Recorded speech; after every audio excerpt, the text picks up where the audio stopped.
Hati tergetar menampak kering rerumputan. Perjalanan ini pun seperti jadi saksi. Gembala kecil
perjalanan ini terasa sangat menyedihkan. Sayang engkau tak duduk di sampingku kawan.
untuk dilakukan selama 4 jam untuk mendata semua screening semua masyarakat yang baik yang mau keluar dan demikian juga yang masuk utamanya yang akan berdiam, apakah dia itu statusnya sebagai warga yang habis perjalanan ataukah ada yang mudik, ada yang berlibur ya, atau ada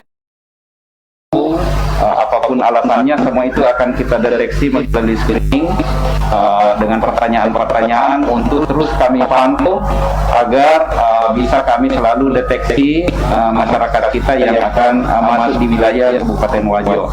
Dan sampai detik ini, sampai hari ini, laporan yang ada di tim gugus kita ada 30 orang dalam pemantauan, kemudian ada satu kita satu orang pasien dalam pengawasan, dalam hal ini di Rumah Sakit Umum Siwa yang sekarang ini sejak kemarin saya perintahkan untuk diisolasi dan dilakukan pengawasan, tetapi semakin hari juga semakin membaik ya, mudah-mudahan ini nanti tidak sampai positif, tetapi terus kita melakukan upaya. Dan tentu yang paling utama ini adalah bagaimana kepada seluruh masyarakat khususnya di Kabupaten Wajo ini betul-betul disiplin mengikuti protokol kita agar apa yang kita khawatirkan memutus mata rantai penyebaran virus corona ini betul-betul kita bisa tangani sehingga kita selalu pada kondisi daerah atau zona hijau. Dan memang sudah masukan hukum baik tim medis kita, karena yang menjadi kelemahan kita sekarang ini di samping rumah sakit kita bukan rumah sakit rujukan, tetapi saya tetap menyiapkan ruangan isolasi untuk mengantisipasi bila mana rumah sakit rujukan baik di Toraja, Jai, Pare, dan 4 rumah sakit di Makassar tidak menerima kita, maka kita lah yang menangani di sini. Cuma yang menjadi problem kita sekarang ini adalah alat pelindung diri pada tim medis kita yang selalu cemas dan khawatir, sehingga kita masih menggunakan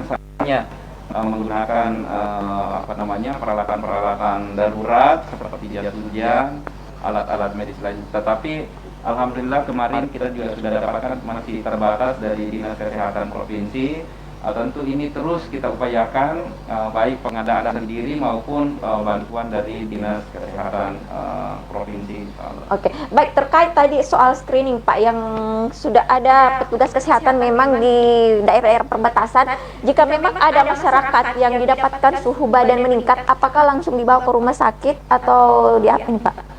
Jadi sudah ada protokolnya semua, dan di setiap tempat pintu itu kita sudah siapkan tenaga medis kita untuk melakukan penanganan, dan kalau memang itu dipandang perlu, itu langsung kita tangani di puskesmas, atau kalau memang dianggap masuk dalam ODP itu langsung kita bawa ke rumah sakit ya. Kemudian tentu upaya-upaya kita adalah bagaimana secara dini ya mengantisipasi agar betul-betul ini pintu masuk untuk menyebarnya ini kita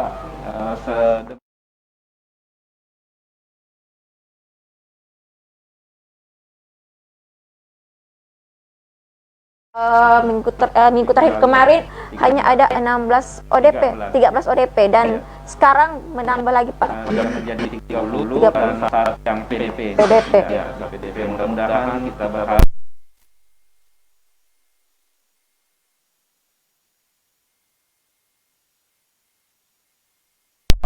hasil swabnya nanti ini bisa menjadi negatif ya. Oke.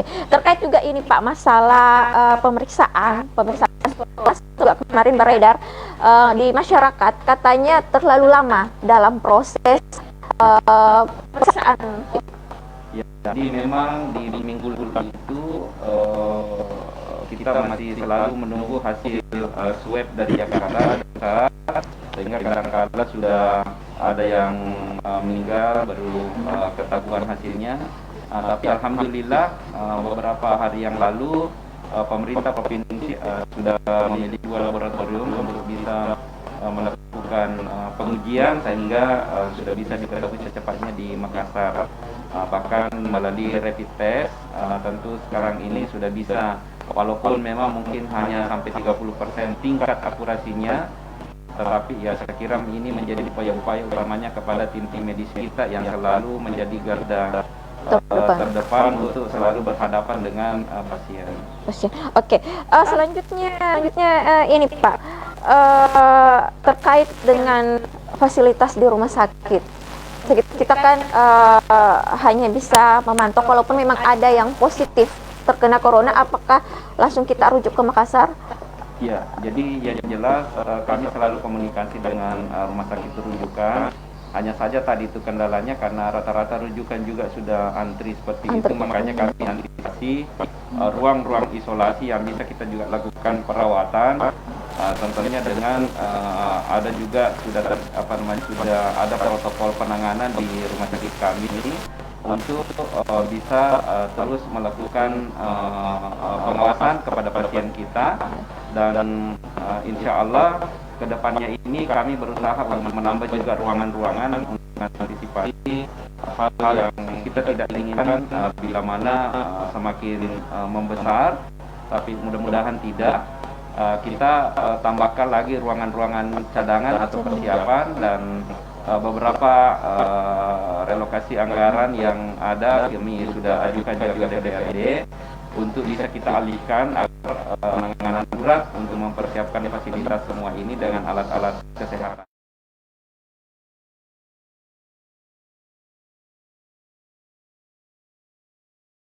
Ini warga kita bila mana kewalahan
Hari ini juga akan sudah habis masanya. Ini akan diperpanjang lagi, Pak. ya, insya Allah tanggal 2 April ini akan berakhir, dan insya Allah akan kami perpanjang pada hari Senin yang akan datang besok.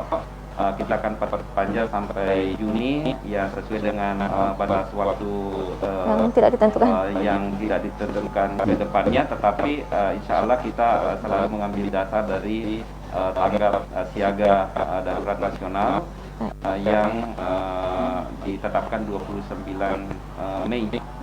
Oke, baik Pak. Terkait dengan masalah penyemprotan disinfektan, kemarin banyak masyarakat juga yang kenapa katanya hanya di ranah-ranah publik saja kita adakan penyemprotan disinfektan seperti di sentral, kenapa bukan di rumah-rumah warga juga, Pak?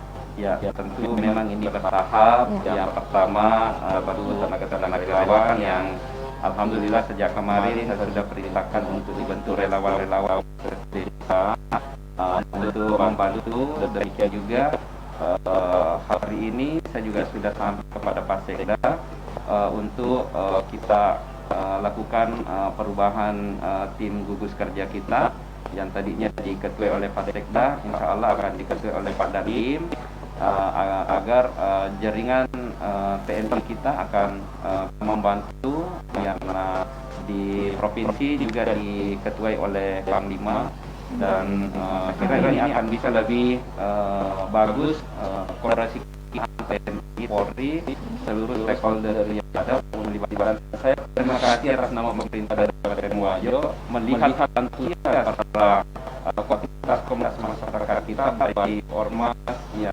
OKP, dan juga komunitas masyarakat banyak yang tergerak hatinya untuk ikut berkolaborasi sehingga tinggal kita fasilitasi. Dan saya kira setelah tempat-tempat umum, ya tentu memang kita akan masuki rumah-rumah yang agar ini bisa kita lakukan antisipasi dini. Oke, Pak, pemerintah daerah cukup langkah-langkah yang sudah diberikan cukup banyak, Pak ya. Jadi ini kembali lagi dari kesadaran diri kita sendiri. Apakah kita bisa menyadari bahwa corona ini sedang mengintai kita? Tidak ada yang bisa mengetahui kapan kita bisa terinfeksi karena semua bisa kena, Pak. Oke, baik. Selanjutnya ini Pak, langkah-langkah apa saja ini yang bisa dilakukan masyarakat kita untuk mengantisipasi penyebaran virus corona? Ya, tentu pertama yang sangat kami harapkan ini adalah kesadaran masyarakat, kedisiplinan masyarakat, ya kegotong royonan kita dalam menyikapi apa yang menjadi edaran, apa yang menjadi kebijakan kita. Karena kenapa kita banyak gagal? Karena kita masih selalu banyak tersita waktu kita hanya berdinamika, hanya saling menyerang, saling ini tidak memahami sebenarnya apa yang menjadi substansi daripada pendidikan. Substansi daripada penyebaran ini adalah bagaimana kita mematarai ya orang yang sudah terinfeksi itu agar tidak beredar di wilayah ini. Ya tentunya dengan cara melakukan isolasi diri atau berdiam di rumah dan selalu menjaga jarak baik kita keluar, demikian juga di dalam rumah, utamanya yang sering keluar dari rumah. Seperti saya misalnya sering melaksanakan tugas memantau, begitu saya harus bersihkan semua baik yang ada dalam tubuh saya ini, pakaian semua yang ada saya harus bersihkan semua, saya harus mandi. Ya setelah itu saya juga tetap menjaga jarak dengan keluarga saya. Ya itu semua seperti ini kesadaran masyarakat ini. Tetapi kalau kita melihat sekarang ini tidak ada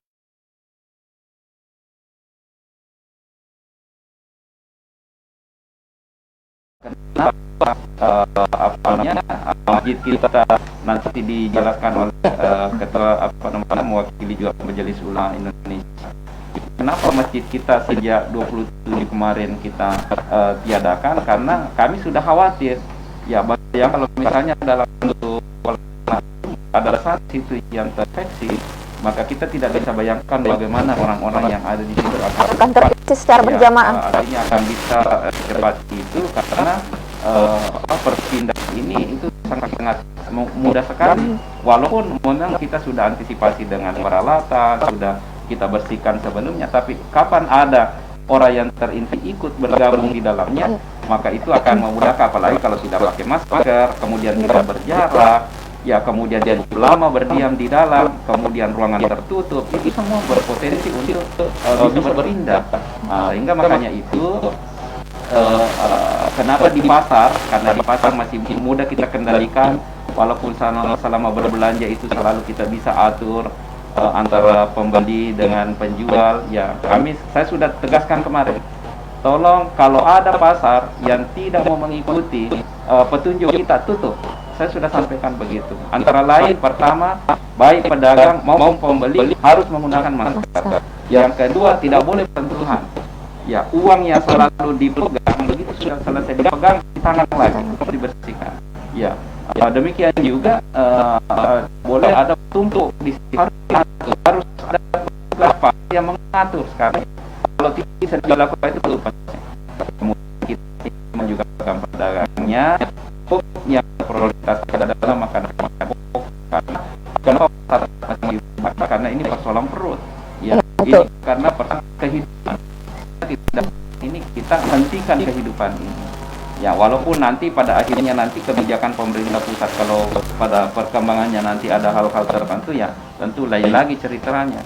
Tentu konsekuensi kita harus menyiapkan sandang pangan untuk masyarakat kita, utamanya kebutuhan pokok.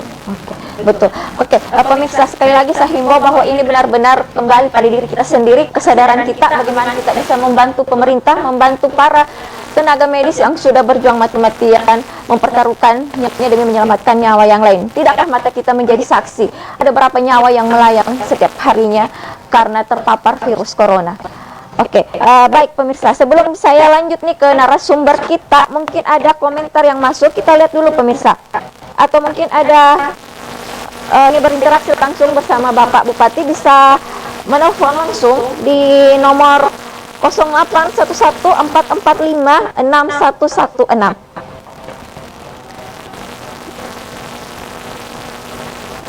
Oke, sambil menunggu kita, saya berdialog dulu bersama narasumber kita dari budayawan Bapak Sudirman Sabang. Assalamualaikum Pak. Oke, ini Pak, saya ingin mendengar pandangan atau catatan sejarah terkait dengan wabah COVID-19 atau virus corona. Sebelumnya itu saya mengucapkan terima kasih, dan hari ini saya mengucapkan tepatnya hari ini tanggal 29 Maret 2020, tepatan dengan hari Jadi Wajo ke-121 Wajo ke-121, di mana pada tema ini sudah meningkatkan partisipasi masyarakat. Dan tadi itu juga partisipasi masyarakat dengan masyarakat. Oleh itu, memang banyak pandangan yang berkaitan dengan budaya. Seperti ini, dulu orang menyebut penyakit kalau ada penyakit yang tidak bisa diatasi dengan cepat. Cepat itu dan membawa maut. Orang bilang dulu saya itu adalah suatu penyakit yang melalui virus, barangkali dengan orang tua dulu peralatannya begitu sederhana, hanya melalui listrik, sehingga dia menyebut saya.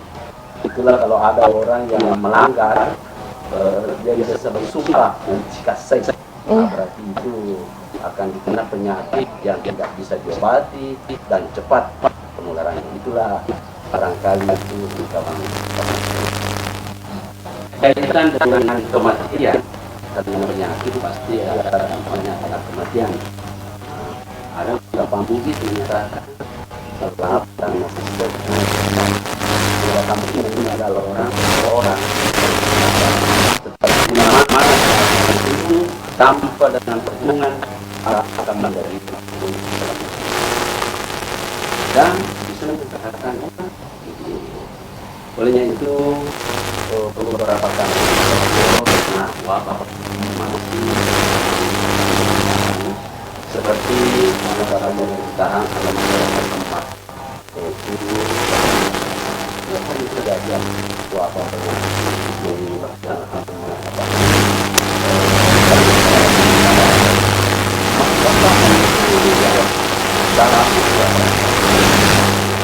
ini ada memaksa orang begitu karena tidak ada yang bisa dengar. Ini ganti angka disebutkan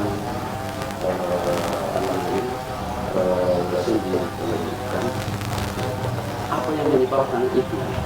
Ulah dari manusia itu sendiri. Apa yang dikatakan? Karena banyak pada saat itu orang membenarkan yang salah, menyalahkan yang benar. Nah itu. Jadi kalau ada pelanggaran-pelanggaran itu ada dampak yang diberikan kepada masyarakat itu sebagai teguran, sebagai siksaan kepada orang. Dan nanti katanya berhenti apabila si pelanggar ini akan dihukum dengan hukuman yang itu diungkap oleh Latirina Totaba, seorang negarawan kita yang diwajib. Lalu yang kedua, juga pernah diwajib terjadi wabah di Cilacap sekitar tahun 1899, masa pemerintahan Harun Masiku ke apa yaitu Cici. Lalu tidak ada yang sakit karena begitu banyaknya orang yang korban, sehingga almarhum pada waktu itu dia mengisolasi diri dan tidak bisa ditangani dengan mengisolasi diri, maka hijrah ke Henry saudaranya dan akhirnya beliau mengambil jalan dan beliau menerapkan kehidupan keluarga di sana.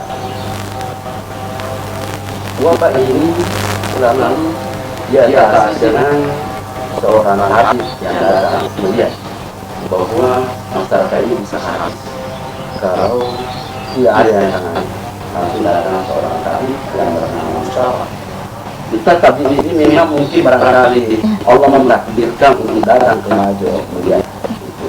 Lalu tabir ini menggunakan cara salam sehingga menghadapi itu dan penbanyak tetap bertakwa kepada Allah Subhanahu wa Ta'ala. Sehingga itu yang dilakukan. Jadi melihat daripada ini ada hal-hal yang bisa disampaikan melalui budaya bahwa kalau bila mana ada orang yang kena tertimpa musibah seperti ini, yang pertama yang harus dilakukan adalah bersabar. Cuma sabar. Sebab sabar itu adalah salah satu motivasi untuk membawa kita kembali satu motivasi. Yang kedua, selalu memberi semangat dengan menyampaikan kalau kita mendatangi orang yang sakit, ketika kita mau pergi, yang memberi semangat dengan ucapan bugis, macam mudah-mudahan kesehatan. Dan yang ketiga, apabila terakhir kita barangkali sama ini, itulah yang dinamakan ajar sudah yang menjemput kita. Memang ada usaha ada cerita politik dikala sangat boleh balon dikala paling boleh asli pamer. Jadi yang paling tinggi ini adalah rahmat dari Allah yang Maha Kuasa. Oleh itu, marilah kita memperbanyak memohon rahmat kepada Allah agar semua kita baik dari pemerintah maupun dari kita semuanya bisa diberi oleh rahmat oleh Allah Subhanahu wa Ta'ala. Saya kira demikian. Oke. Jadi terkait dengan virus corona dalam pandangan budaya ini. Jadi biasanya masyarakat jika tertimpa musibah dia akan menghadap tua atau sajen atau apa. Itu sebenarnya bagaimana Pak? Sebenarnya sesajen atau bisa dikatakan tolak bala mungkin Pak ya? Tolak bala. Ya. Orang sudah berbeda dengan teman ini ya, karena belum ada nominal pembaruan ya materi yang orang dulu ke masjid kalau di mana di bawah bala kelapa pisang ayam, dan itu nantinya kan bisa digunakan dan seterusnya. Tetapi kalau ini mau diinginkan masih tidak ada orang yang membayar. Kenapa masih melakukan? Dan kalau tolak bala seperti musibah itu minta kepada itu, silakan pelihara Allah. Nah, kenapa ini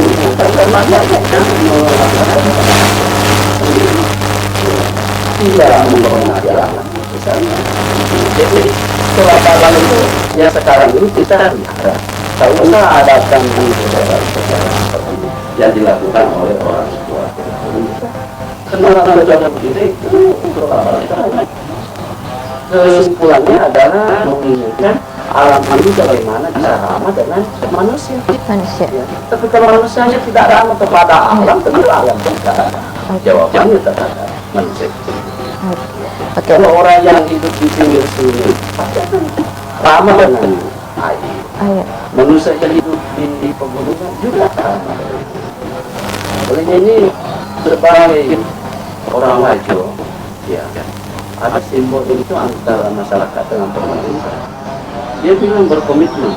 Masyarakat sendiri di bumbu tetap oleh ditanya-tanya bila mana pemerintah mendapat kesenangan, mendapat kesuksesan, masyarakat akan berterung mendapatkan kegembiraan dalam kemenangan itu, kesuksesan itu.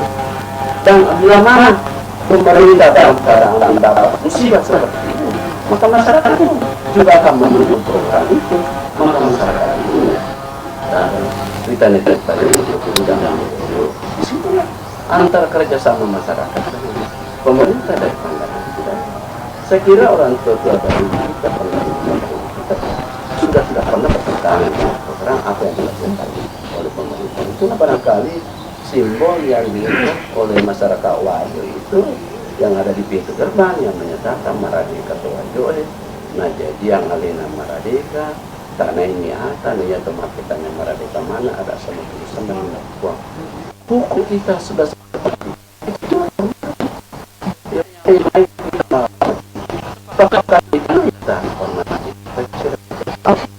Jadi hanya musibah di Kabupaten Wajo, tapi musibah dunia, Pak ya. Oke, begini Pak, ada juga yang masuk pertanyaan sama saya masalah lontra penandang. Katanya lontra penandang ini merupakan kalender Bugis yang bisa mendeteksi wabah dan lain-lain. Apa betul ini Pak? Itu lontra penandang awalnya digunakan oleh hewan dalam menggunakan siklus hujan, sehingga untuk masa tahan itu yang digunakan. Maka lontra penandang ini adalah lontra untuk mengatasi siklus alam.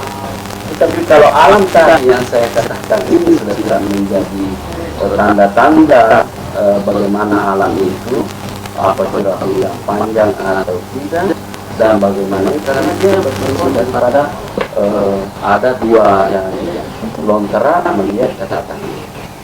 Setelah itu melihat juga alam, melihat alam tumbuhan misalnya bunga daripada mangga dalam sendiri itu yang akan dipermani. Tetapi kalau pemana pada di depan ini gimana mau dipermani? Kalau itu sehingga curahnya bisa berubah-ubah. Sehingga sudah tidak berlasi lagi untuk tidak pedoman karena pada hakikatnya alam yang kita sudah tidak menjadi pedoman karena kita sendiri yang akan merusak alam. Terima kasih. Oke, baik. Terima kasih Pak Sudirman. Oke, selanjutnya kita beralih ke narasumber Bapak Ray Guruta terkait masalah virus corona dalam pandangan agama. Nah ini Pak, saya mau nanya ini masalah imbauan salat di rumah, bahkan berimbas pada salat Jumat. Bagaimana ini Pak? Baik. Bismillahirrahmanirrahim. Assalamualaikum warahmatullahi wabarakatuh. Hamdan syukran lillah salatan wa salaman ala nabiyil karim wa alihi wa sahbihi amma ba'du. Sangat memang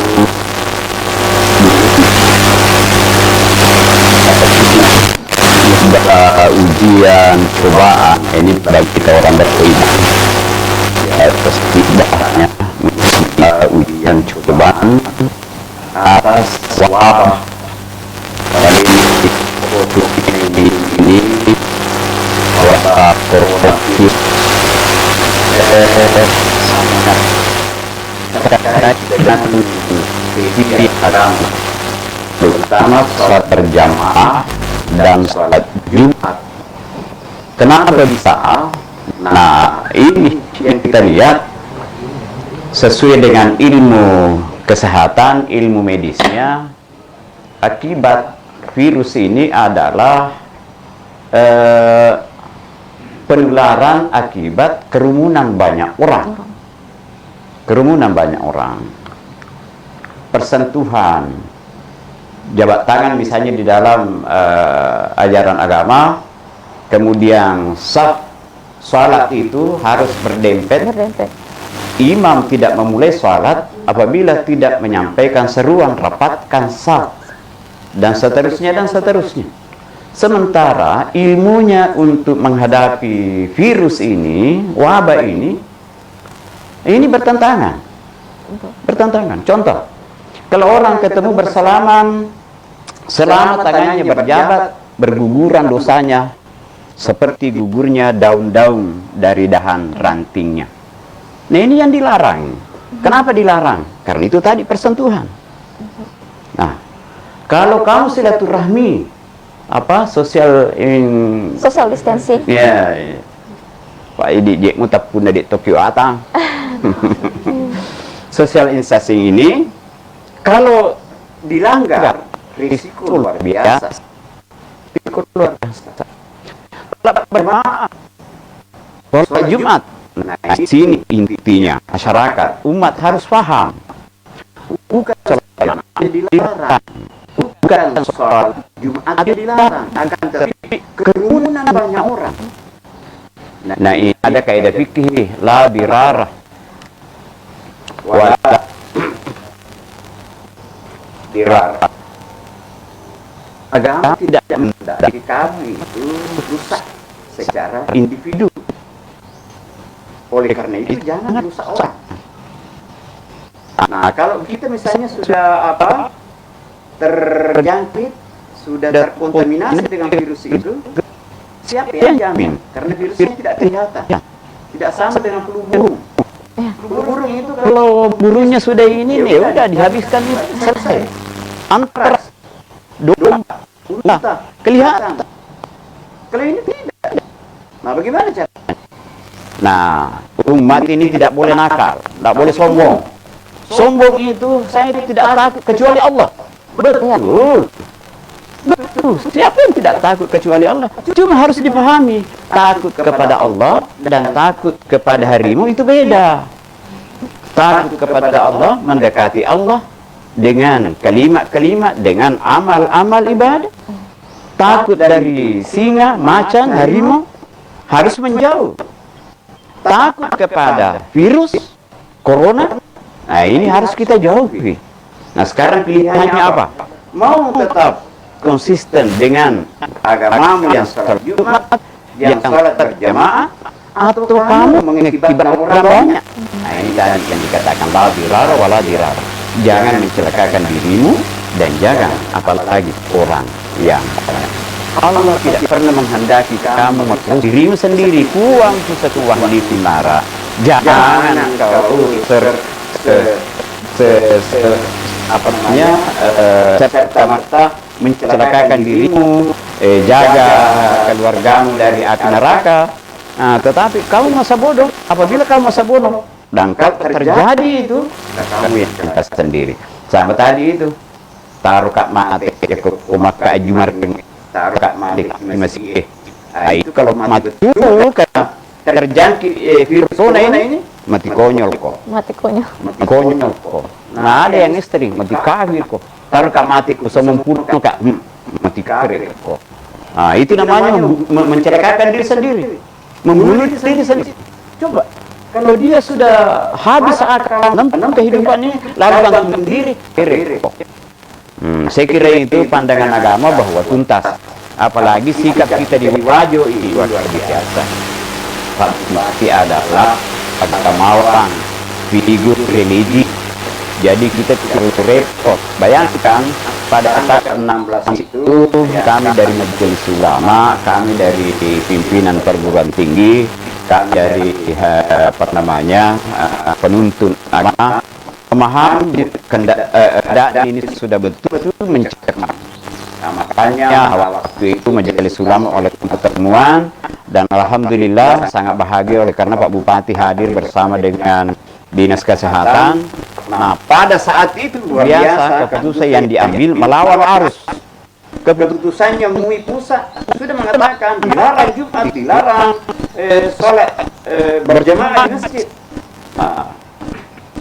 Ternyata MUI wajib bersama pemerintah berani melawan arus, dan itu dituangkan dalam bentuk maklumat bahwa wajib oleh karena kondisi masih zona hijau aman, maka kita silakan sholat Jumat seperti biasa, sholat berjamaah seperti biasa, tetapi MUI hanya sepekan. Kelihatan semakin ganas perkembangan virus ini, penyebarannya sangat luar biasa, sangat cepat, sehingga per tanggal 27 kita bersama dengan pemerintah wajib. Ini satu hal yang tidak jalan sendiri karena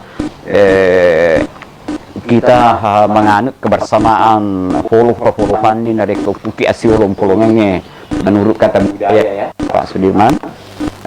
Sehingga waktu itu pemerintah mengeluarkan edaran dalam bentuk hasil keputusan dari rapat bersama dari pemerintah, Provinsi, DPR, Kementerian Agama, Majelis Ulama, Dewan Masjid. Di situ kelihatan bahwa kita betul-betul mempertahankan kalau sholat Jumat itu harus ditiadakan, dilaksanakan di ada yang banyak. Tanya tahu kan sepangko ya mana kaji taat pesan nikmati nasa pun masih abe kasih nah naik itu perintah tadi gak kepentingan atau kelihatan secara kita kalau masyarakat kami bisa melewati ini dengan aman karena sampai hari ini masih alhamdulillah ketimbang daerah-daerah lain atau temannya alhamdulillah. Jadi yang menjadi persoalan sekarang ini menurut tata laksananya, karena di zaman Nabi juga pernah terjadi tahun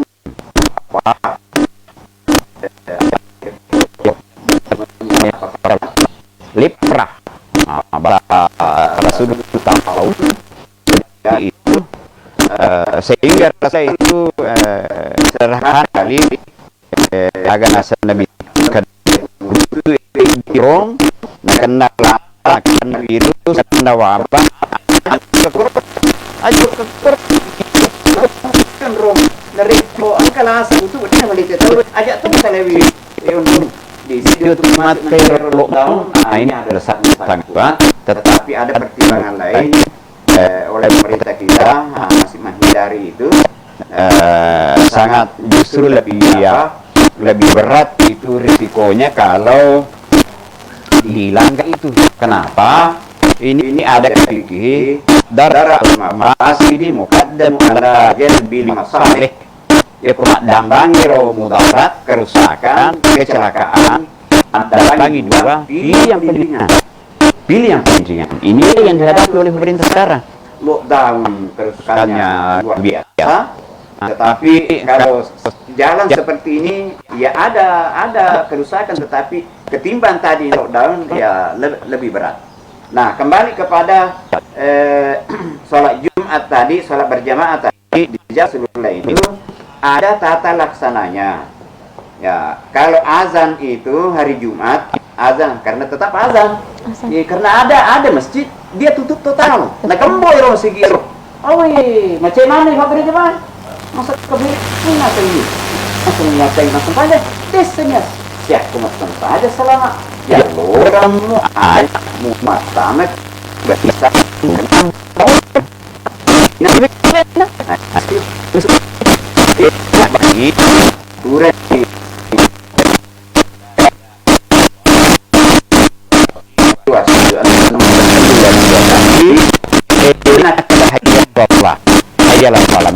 ini salu fi biyutikum pada masa sempajan bolamu jero tempo na nabi tero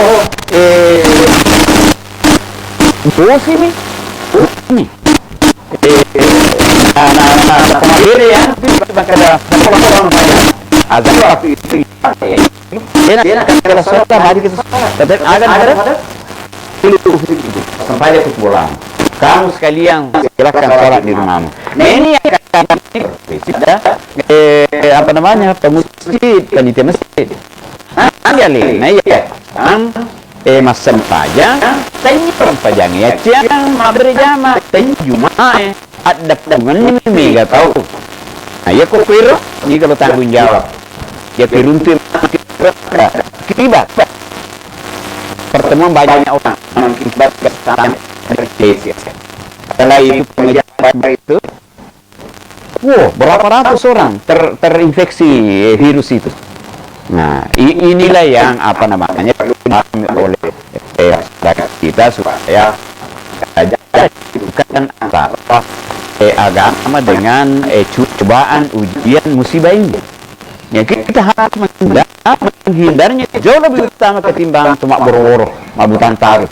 Nah, kemudian ada juga yang berkata begini, taruh mati ke masjid mati ke saya. Ira lo nasingir mati na sa masjid larang sementara kita saya tapahan. Lepas mana di tapahan. Iro kifasae din ada ng agak tahu lo antar pengisi bawah bahan. Kemudian ada petugasnya itu boro-boro tahu ya kok masih gini wah di boro-boro tahu sejarah bersih mau ada yuk matengahnya mas sempaja tahu kemudian yang kedua ini urana di kehidupan secara fisik kiko fasae lo ya kita di mana waktu tadi mana yang boleh baca tadi mana marah kok marah itu sebabnya itu pemerintah melihat secara komprehensif. Nah, kemudian ketiga ekonomi kalau semua apa namanya gelanggang ekonomi ditutup ditutup dihentikan tanya itu aja macam apa ya agak nanti tahu ya agak itu semua sehingga sekali lagi ditaruh oleh jangan mencelakakan sendiri apalagi menciptakan orang banyak. Mungkin itu untuk sementara. Ya. Baik Pak, terima kasih. Jadi di sini kita takut tapi jangan apa ya kita bisa panik tapi jangan melebatas Pak itu karena kan orang mengatakan bahwa ini virus ini hanya kecil. Kenapa kita tidak takut dengan Allah? Nah kita meragam. Kalau iya, bisa enggak itu, enggak makan lucu. Bisa sampai dari itu sendiri tuh, nyamuk. Kenapa kok racun? Iya, coba tahan kok. Kita kena kumaladi, DBD. Coba. Bukan masalah takut. Nah, sekali lagi takut kepada Allah, takut kepada keduniaan. Beda. Takut kepada Allah kita dekat. Maka saya malu macam lemah Jumat, mendekati Allah. Engkau mudarat lebih besar di balik itu. Aja nih Jumat mati sudah engkau Jumat ketiga, keempat, kelima dan seterusnya. Celaka orang apa? Lebih besar mudaratnya. Kemudian apa namanya? Faktor hati-hatian, faktor kemaslahatan bersama intinya di situ. Tetapi ada kata kunci di sini, sabar, ikhtiar, dan keteguhan iman. Ajana kadaya fa nama sampai jatuh ya kok masih gede. Nah betulnya aja nu fajek bola. Sunuri verlo kena berjama, ketolama berjama. W20 itu nilainya. Ya kok boleh ambai 200 itu 10 misalnya 210 itu 200 aja nu tinro. Itu makanya kita moko istirahat moko jadi akan kehendak gimana taala untuk saya kode ini yusronera kan maromo jadi kode mulai tetong dako de mulai tudang leuko de mulai leu ini sampai jangi ya itu anunya itu gampang sekali dipakai kilino letu akhirat coba urusan gue ternyata agama tidak bisa saya kira gitu. Oke, jadi intinya kita lebih meningkatkan diri lagi, mendekatkan diri lagi kepada Allah Pak ya. Iya, ya maka dari pemikir itu supaya tajuk mau pemikir itu ini adalah amal kosa sunnahmu apalagi ulah sabang ini dia kecuali kepuasan dibita kecuali puasa sunnah akilan sabang. Oke, apalagi terkait dengan program pemerintah yang mengadakan lockdown, jadi kita bisa standby di rumah, lebih khusyuk lagi beribadah, Pak ya? Iya, iya itu yang kita ada batasi di luar, di rumah. Tapi kencan ini dibatasi terlalu yang buta. Rasa nama ke selona perebuti ini, itu betul nama batasi lain akan ada jumus ya terlalu petugas kesehatannya yang boleh aja mulai membahayakan itu apa namanya ya keluarga kasihan keluarga saya kira itu. Oke, terima kasih sepertinya. Oke, kita break sebelum lanjut ke dapur berikutnya. Pemirsa jangan kemana-mana, sesaat kami akan kembali tetap di program Bupati Menyapa. Menyapa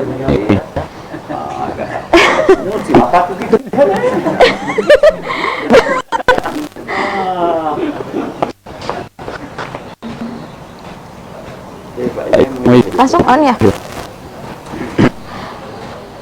Oke, pemirsa, kembali lagi bersama kami di Bupati Menyapa, dan saat ini kita membuka kesempatan bagi para pemirsa yang sedang bergabung di program kami. Kami menerima bisa berinteraksi langsung bersama Bapak Bupati dan para narasumber kita melalui telepon 0811 445 6116. Halo. Oke, ada penelpon. Halo.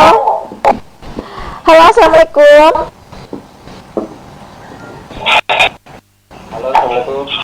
Halo, assalamualaikum. Oke, dengan siapa di mana?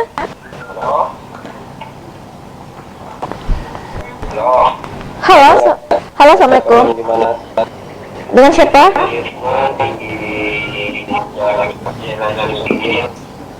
Oke, dari Sungai Giliran. Oke, baik. Pertanyaannya, silahkan Pak.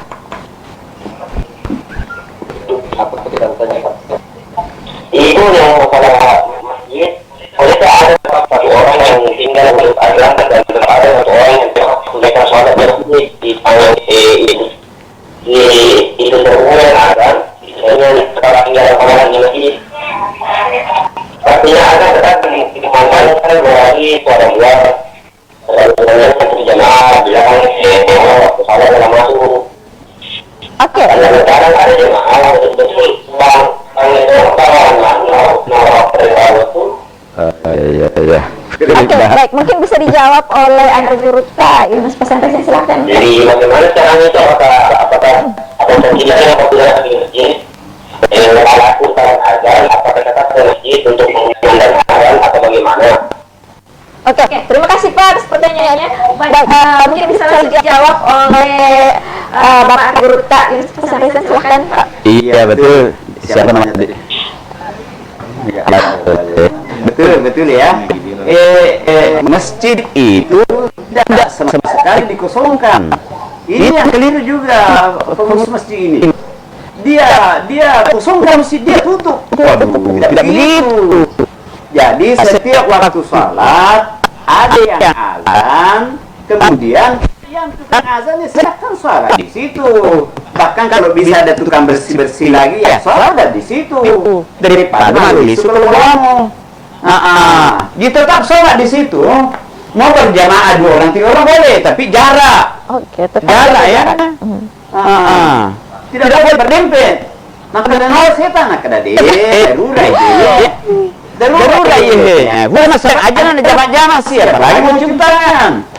Iya. Jadi masjid tidak dikosongkan ya. Cuma azannya, ini azannya. Coba dengar. Azannya itu sesudah syahadat ya, asyhadu an la ilaha illallah 2 kali, wa asyhadu anna muhammadar rasulullah 2 kali, langsung sallu fi buyutikum. Saya ulangi, sallu fi buyutikum, salatlah di rumahmu masing-masing. Iya, itu yang terjadi di zaman Rasulullah. Itu pun waktu ada uzur hujan lebat saja. Iya. Nah ini apalagi ini Ya, kalau dikatakan seperti biasa azannya itu hayya ala sholah, datang itu orang, dia dipanggil. Tapi engke semak dan ada sebetulnya dia kuniro apa biasanya dengan selele gambar gambar ini mah pesannya gambar. Yang penting pembelajaran tentang kondisi darurat seperti ini ya masyarakat juga secara otomatis dapat ilmu-ilmu yang begitu. Jadi saya kira itu ya, masjid tidak dikosongkan, tidak. Jangan ada pengurus masjid membok masjidnya. Habis azan lalu dia pulang. Tidak. Soalnya ada di situ. Sekali lagi, tadinya sampai berjamaahnya dilarang, bukan sampai Jumat dilarang, tetapi kerumunan banyak orang. Itu kata kuncinya itu. Kira itu. Oke, mungkin cukup jelas Pak ya. Oke, kami masih menunggu telepon selanjutnya dari pemirsa yang sempat bergabung pada program kami Bupati Menyapa.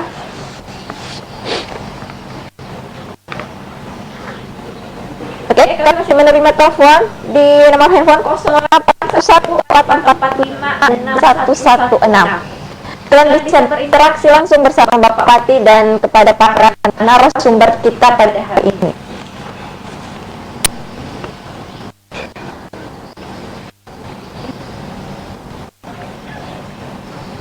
Oke, kita lanjut.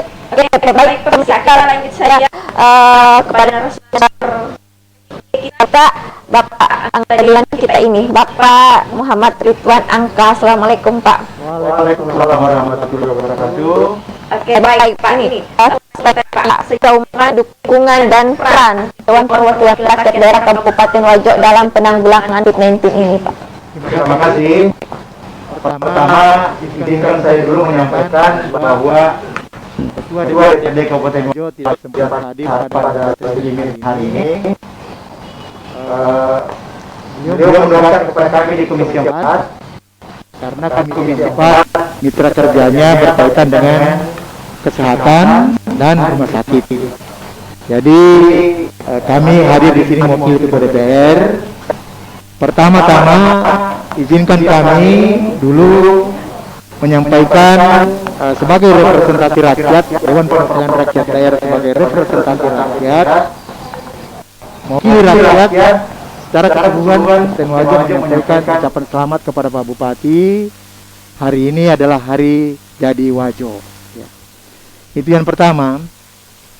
Yang kedua, bahwa fungsi DPRD adalah yang pertama fungsi membuat aturan, fungsi membuat peraturan-peraturan, baik peraturan daerah, peraturan Dewan Perwakilan Rakyat Daerah, dan regulasi-regulasi lain dan tingkat kabupaten.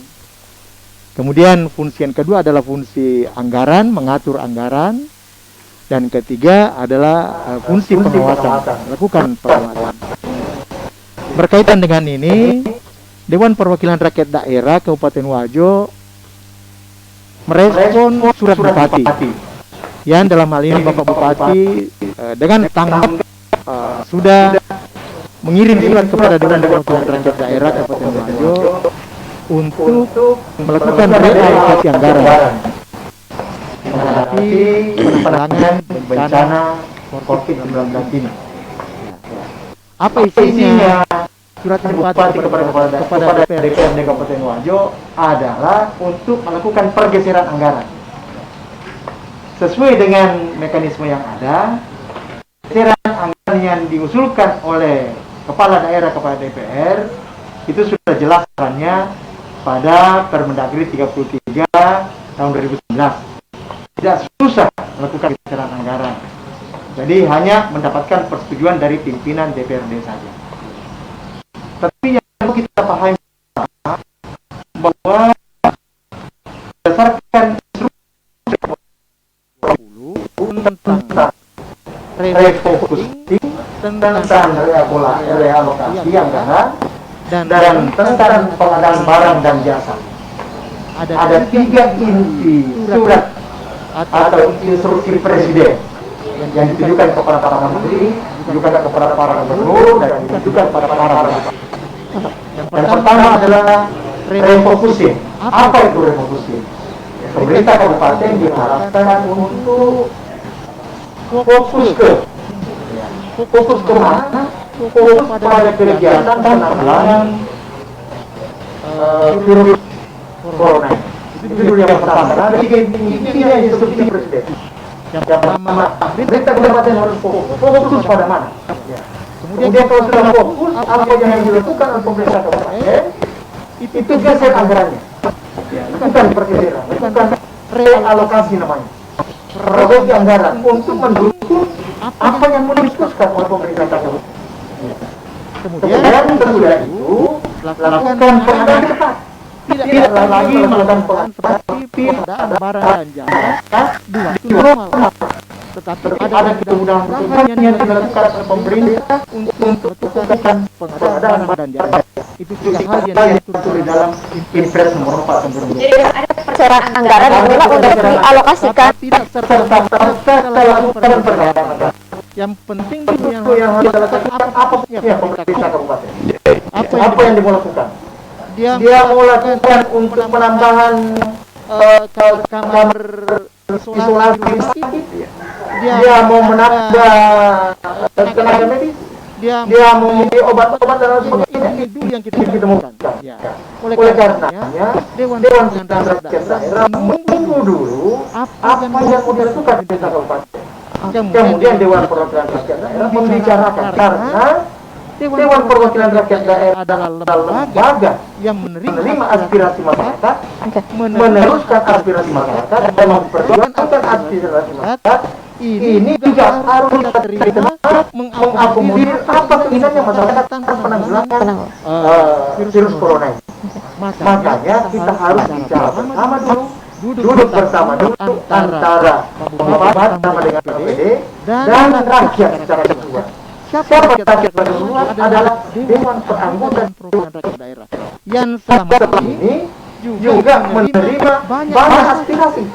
Ada masyarakat menghendaki tolong sampaikan ke beberapa bukti tutup ini wajo bangsa lain itu tutup di sana, di sini juga itu seperti ini aspirasi.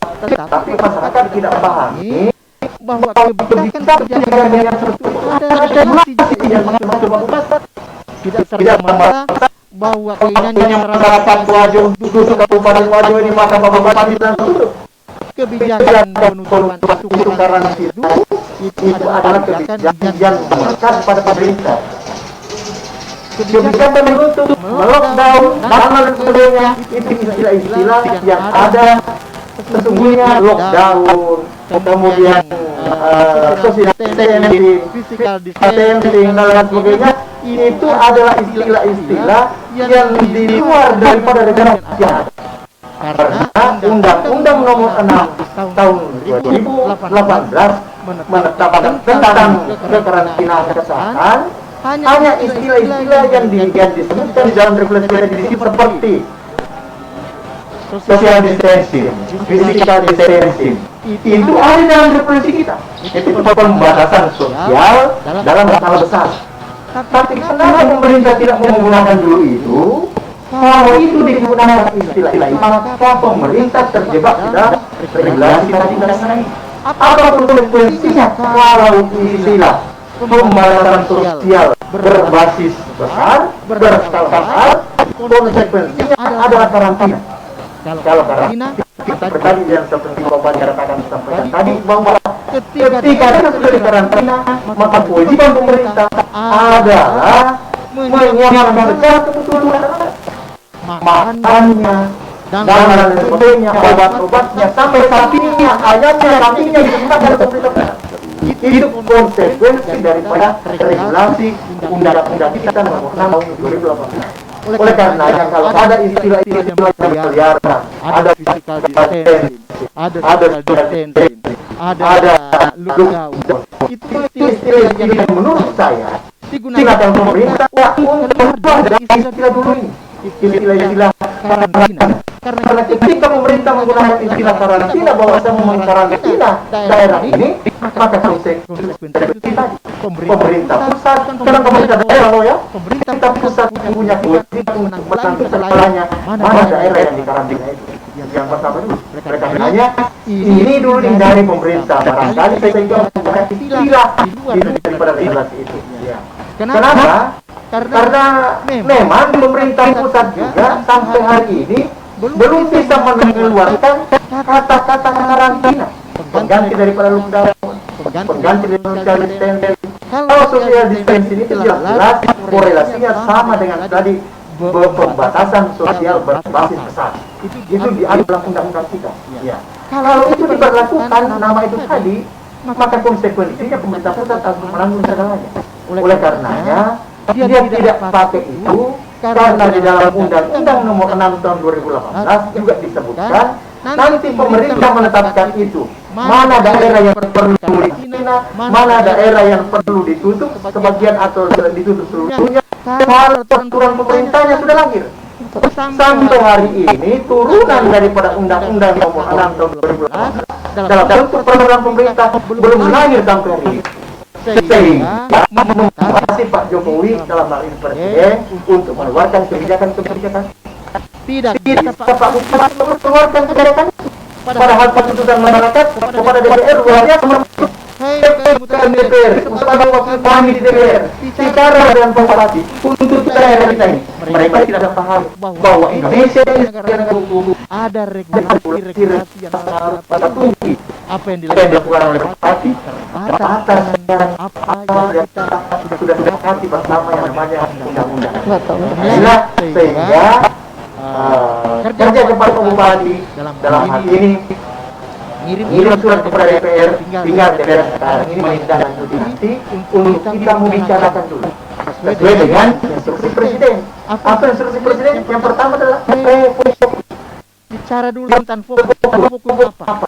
Pak Bupati mau belanja obatkah? Pak Bupati maukah tambah dokter? Maukah tambah relawan? Maukah tambah ini? Maukah tambah ini? Semua kita bicarakan ulang tentang itu. Kemudian baru kita realokasi. Jadi ada penetapan decision dulu yang disepakati bersama antara pemerintah dengan rakyatnya. Apa yang mau dilakukan untuk menangani ini virus corona ini? Baru kita bicara tentang anggaran. Nah, inilah langkah-langkah yang dilakukan oleh DPR berdasarkan langkah cepat yang dilakukan oleh Pak Bupati, ngirim surat kepada DPR dan bola di DPR.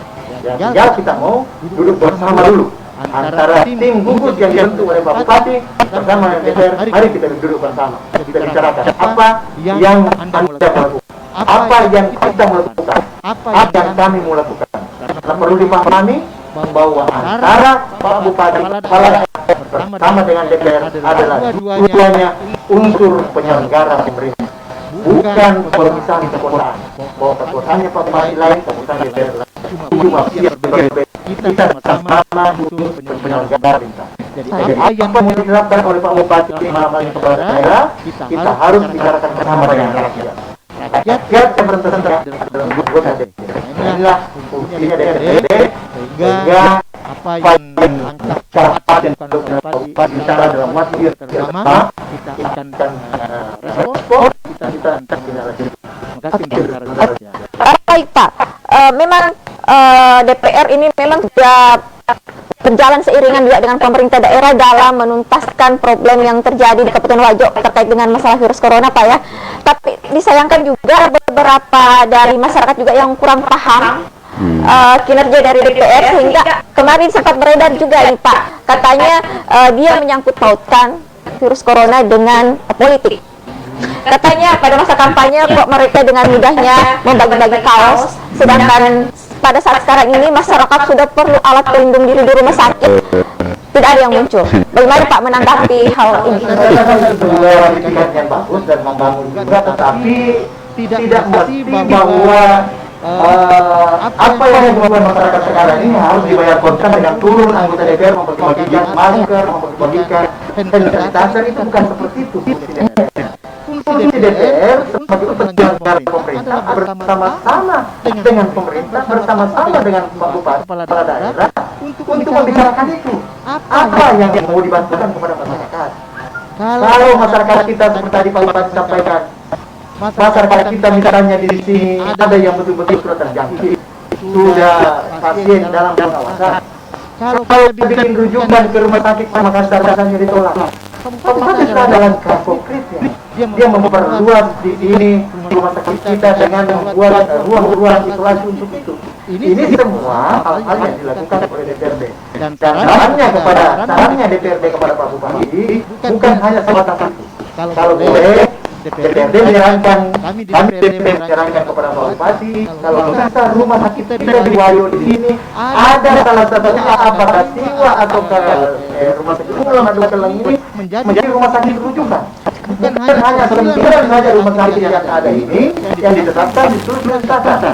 Tetapi pemerintah juga membuka daerah-daerah yang mau menjadikan rumah sakitnya sebagai rumah sakit rujukan, rumah sakit lain namanya, itu boleh sepanjang daerah yang bersangkutan bisa memenuhi kriteria dan kaidah persiapan apa yang masuk dengan rumah sakit rujukan. Betul apa yang dilakukan oleh Pak Bupati sekarang sudah mengambil langkah-langkah konkret, mempersiapkan bantal untuk ruang-ruang isolasi. Jangan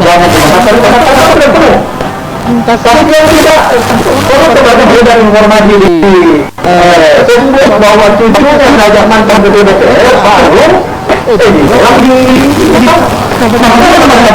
mendapatkan penolakan juga di sini. Tentu kita dalam hal yang Bupati dan DPR tidak melakukan itu dan sudah sudah membuka ruang-ruang nanti kita di sini. Tinggal pelakunya.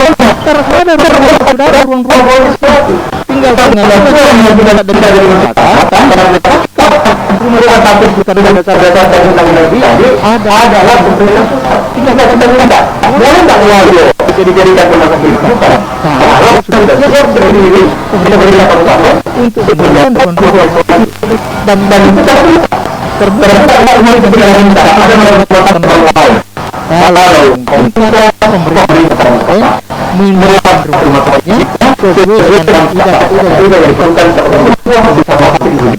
ini adalah dorong kalau kita mendorong itu anggarannya itu dibicarakan bagaimana dan bergalirnya pada apa namanya cuma apa yang dilakukan untuk menggeser negara itu yang namanya rakus tadi harus kita bikin bersama karena kira-kira ini kita ngomong-ngomong antara apa yang dilakukan oleh Pak Bupati dengan apa programnya masyarakat tentang penanganan virus ini karena kendala yang macam-macam dia tidak mau sudah tahu sudah ada audio kepada Pak Bupati tanggal kalau tutup nanti ditutup tidak tahu dari isi kepada regulasi yang kita lakukan. Oke, baik Pak. Terima kasih Pak. Oke, baik pemirsa, kita ada telepon masuk dulu Pak. Kita terima dulu Pak. Halo, assalamualaikum. Halo, assalamualaikum.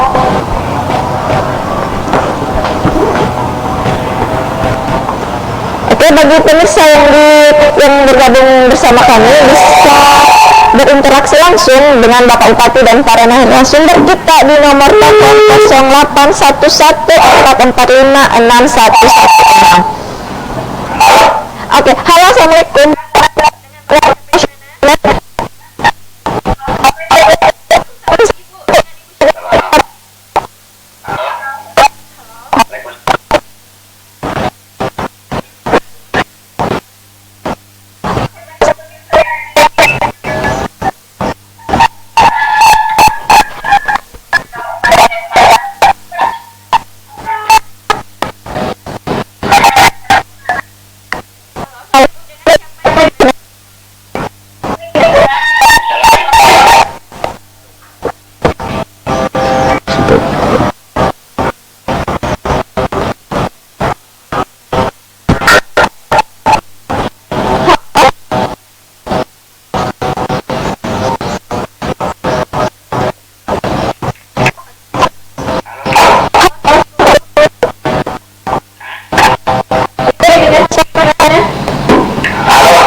Ya, Ya, halo. Halo. silakan. Silakan. Oh, Camat Giliran. Oh iya iya, Bapak dengan Bapak Camat Giliran. Iya, bertanya dengan siapa Pak?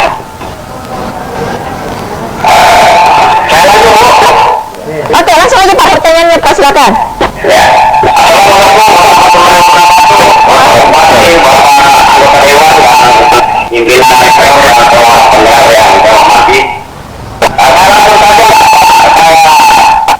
Ingin menyampaikan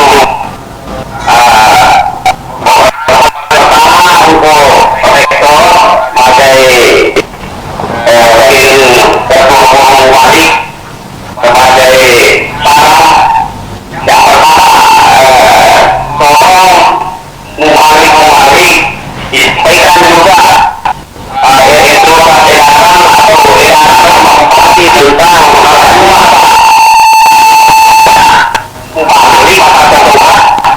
yang tidak mengindahkan kelahiran itu yang saya ingin lakukan di Kecamatan Giliran untuk sementara membunuh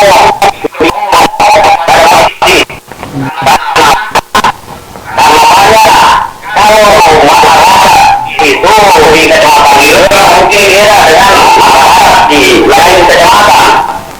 Kalau di sini masyarakat banyak yang tidak berpengalaman, tidak mengetahui. Jadi kalau di Promo pun di masjid semua bertemu untuk melakukan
Waalaikumsalam warahmatullahi wabarakatuh. Terima kasih Bapak Camat atas pertanyaannya.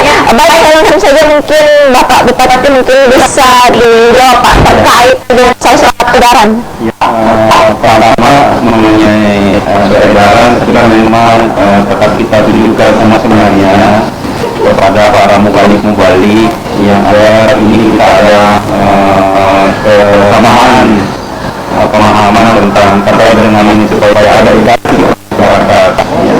Apalagi kalau ada yang sempat menyelenggarakan lada kemarin, kemudian dia memprovokasi lagi masyarakat. Nah, ini sebenarnya yang harus cepat diberi pemahaman oleh mubalik tentu dari institusinya, ada dari Asalia, dari Muhammadiyah, dari mana-mana ini untuk semua ikut membantu untuk meredam dan memberikan pemahaman.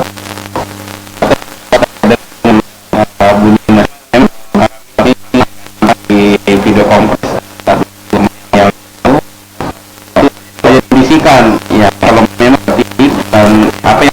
apa yang disampaikan tadi oleh Pak Kiai bahwa setelah begitu paham langsung dijelaskan bahwa masing-masing gurunya sholat ya, kalau dia memahami tadi maksud asalnya ya, makanya itu diharapkan begitu selesai asar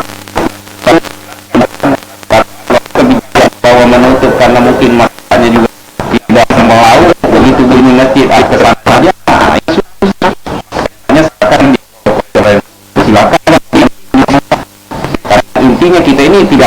kerumunan. Kalau sudah tidak mau dia di pasar. Kalau dia tidak mau, kita atur jatuh saja. Hanya pertama yang tadi dilakukan juga yang sekarang atau di desa itu pendapat dari luar kita sampai bahwa pas berikutnya Tuhan kita supaya pendapat juga dan jumlah orang yang berinteraksi di dalam bahasa. Makanya upaya-upaya itu ya yang dilakukan dengan melihat kondisi wilayah, karena ada memang kondisi yang tidak bisa disamakan semua seperti itu ya. Saya kira itu barangkali terkait tadi pertanyaannya. Baik, ada yang ditambahkan pada Bapak atau silakan. Baik, Assalamualaikum Pak Camat. Masalah. Kami Pak Camat giliran yang saya hormati, karena ini ada suara azan di sini. Sebentar kita lanjut. Baik, pemirsa dimanapun Anda berada, kita jeda sejenak, jangan kemana-mana, tetap di Bupati Menyapa.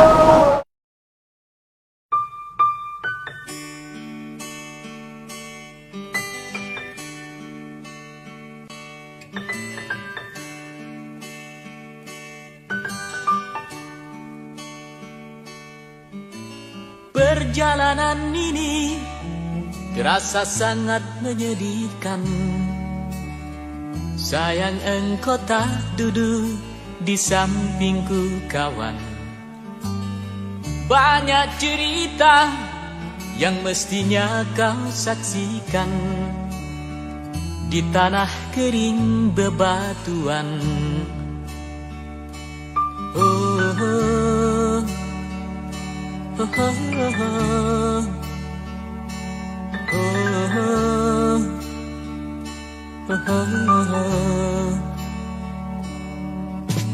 Tubuhku terguncang dihempas batu jalanan.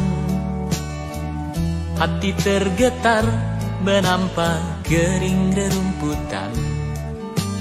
Perjalanan ini pun seperti jadi saksi. Gembala kecil menangis sedih.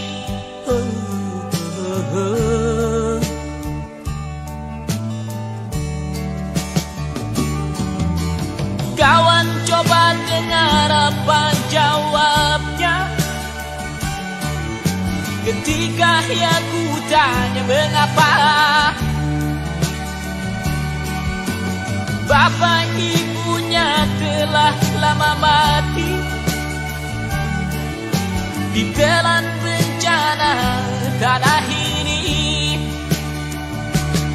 Sesampainya di laut, ku kabarkan semuanya kepada karang, kepada ombak, kepada matahari. Tetapi semua diam, tetapi semua bisu. Tinggal aku sendiri terpaku menatap langit. Barangkali di sana ada jawabnya. Mengapa di tanahku terjadi bencana?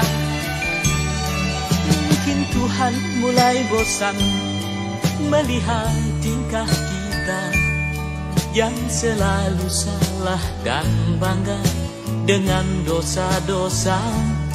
Atau alam mulai enggan bersahabat dengan kita. Coba kita bertanya pada rumput yang bergoyang. Oh, oh, oh, oh, oh.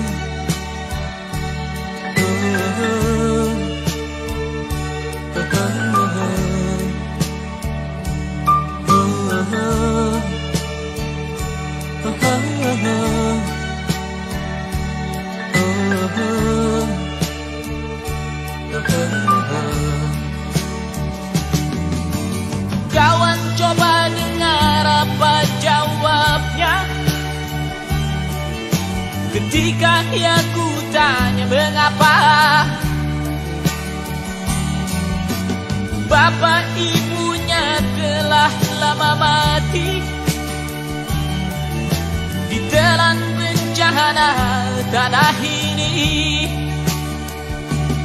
Sesampainya di laut, ku kabarkan semuanya kepada karang, kepada ombak, kepada matahari. Tetapi semua diam, tetapi semua bisu. Tinggal aku sendiri, terpaku menatap langit. Barangkali di sana ada jawabnya, mengapa di tanahku terjadi bencana.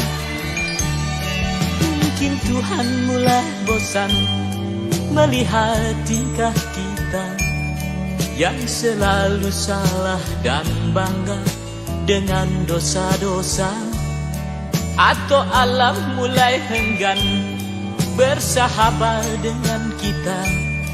Coba kita bertanya pada rumput yang bergoyang. Oh, oh, oh. Oh, oh, oh. Oh, oh, oh.